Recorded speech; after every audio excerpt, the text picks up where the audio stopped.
김용 어제도 잠깐 짧게 소개드렸는데 이재명 대표의 측근이죠. 대장동 일당으로부터 불법 자금 수수한 혐의로 재판을 그동안 받았는데 2심 재판 결과가 어제 나왔잖아요. 역시 1심과 마찬가지로 유죄가 나왔거든요. 그런데 앞서서 이재명 대표가 김용 전 이 원장 관련해서 부원장인가요? 부원장 관련해서 한 얘기가 있었거든요. 그리고 뭐 결백 이런 얘기도 꺼낸 적이 있어요. 이게 과거 한 몇 년 지난 영상인데 다시 한번 불러와서 확인해 보겠습니다. 제가 딱 한마디만 말씀을 드리면 정말로 유용한 사람이다. 제 분신과 같은 사람이어서 앞으로 큰 성과를 만들어낼 아주 유용한 제목이다라는 말씀을 제가 드리겠습니다. 대선 자금 운운하는데 불법 자금은 이론 본 일도 쓴 일도 없습니다. 김용 부원장은 오랫동안 믿고 함께 했던 사람인데 저는 여전히 그의 결백함을 믿습니다.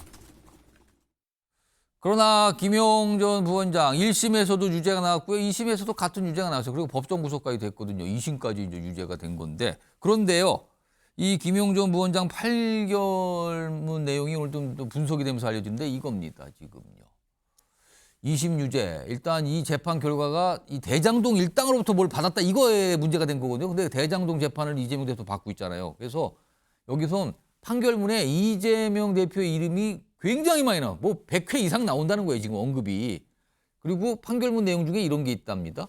각종 개발 사업과 관련한 업무는 공사 그리고 성남시에서 결정해 추진한 거다. 이렇게 나옵니다. 그리고 유동규 씨 있죠. 지금 이 이재명 대표가 거의 대척 관계가 돼 있는데 이제는 이재명 본인이 책임질 차례다. 이렇게 어제 또 얘기한 것도 나옵니다. 요거 송석준 전 의원님께 판결문에 당시 성남시장 했던 이재명 대표를 언급한 건이 한 130회 정도 된다고 좀 분석됐어요. 지금. 그리고 김용 전 부원장이 2심 유죄가 나왔고요. 이 판결 이재명 대표 지금 대장동 재판 받고 있거든요. 이거 어떤 영향이 있을 것 같습니까? 예, 굉장히 좀 중요한 영향이 있습니다. 왜냐하면 항소심 판결문에도 이제 밝혔듯이 지금 김용 부원장이 그 정치자금법 위반으로 6억 받았다. 그다음에 또 7천만 원 정도는 이제 뇌물 죄로 이제 그렇게 됐는데 예.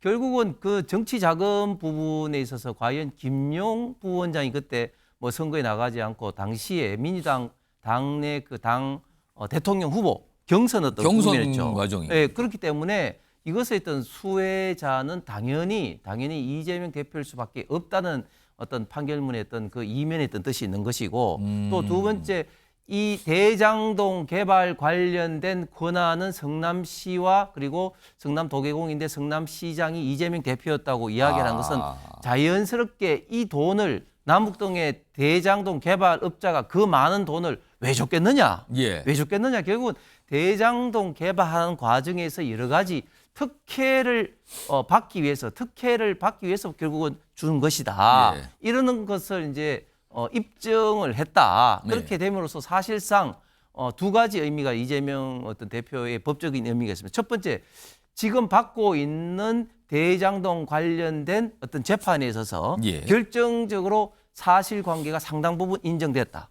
두 번째 의미는 또 그 이후에 지금 정치자금 관련해서 그 국민인가 그 몇몇 분들이 지금 이제 또 이재명 대표를 고발한 게 있지 않습니까? 이 이상 정치자금법 위반도 빨리 속도를 내서 지금 이제 또 이재명 대표의 새로운 어떤 사법 리스크가 될 가능성이 굉장히 많아진 것으로 보입니다. 그러니까 지금 이재명 대표의 사법 리스크는 이게 뭐 어제 오늘 일이 아니라 약간 뭐 굉장히 오랫동안 지금 지속되어 온 상황이에요. 그와 관련된 측근의 어떤 2심 재판 결과 이걸 놓고 이게 어떤 파장이냐 영향 이게 분석들이 많이 있는 거예요. 지금요. 민주당 쪽에서는 뭐 별다른 설명 없지만 뭐 약간 좀 선을 긋는 듯한 이런 분위기가 좀 나오거든요. 그거하고 별개 아니냐 뭐 약간 이런 반응인데 이런 가운데 이재명 대표와 관련해서 오늘 알려진 게 하나 있습니다. 후원금 상황인데요. 화면 좀 보겠습니다. 이게 후원금 모금을 어제 오전에 잠깐 했어요. 잠깐. 25분 만에 마감입니다. 올해 후원금 정치인 국회의원이니까 1억 5천까지 모을 수 있는 거죠. 근데 이게 꽉 찼대요. 25분 만에. 그리고 소액 후원 비율이 한 99%인데 이게 앞서서 이재명 대표가 후원금 모금한 것 중에 가장 빨리 마감됐답니다. 앞서서는 한 30분 이상은 갔는데 25분 끝났대요. 25분 만에. 신영준 의원님, 이걸 보니까 뭐 최단 시간에 채웠다는 건데 그만큼 이재명 대표 여러 가지 뭐 사법 리스크나 여러 가지 뭐 지적도 받고 비명계 압박도 있고 하지만 당원들 그리고 지지자들의 그 지지세는 굳건하다. 이걸 보여주는 걸까요? 그렇죠. 지금 뭐 조기 대선이 이루어질 가능성이 높은데 가장 계속해서 1등의 유력 주자로서 이재명 대표가 계속 보고되고 있기 때문에 결국에는 지금의 이런 대한민국의 위기 상황에서 이재명 대표가 대통령이 되어서 결국에는 정치를 복원해야 된다라는 그런 지지자들의 목소리가 이번에도 이렇게 후원을 통해서 이루어진 거다. 특히 사전에 이 후원 모금한다고 했을 때 10만 원 이상 하지 말라라는 당부가 써 있습니다. 그래서 소액만 받겠다라는 것들이 전제가 돼 있었고요. 실제로 작년이나 재작년에도 보면 선거가 있는 해에는 3억까지 모금이 가능한데 3억 모금할 때도 34분 만에 마감됐고 예. 특히 작년에 1억 5천 할 때 1시간 만에 마감됐는데 이번에는 정말 25분 만에 마감됐다는 거는 그만큼 국민들, 지지자들이 정치에 대한 관심 그리고 이재명 대표에 대한 기대가 강력하게 더 올라오고 있다는 또 하나의 반증이기도 합니다.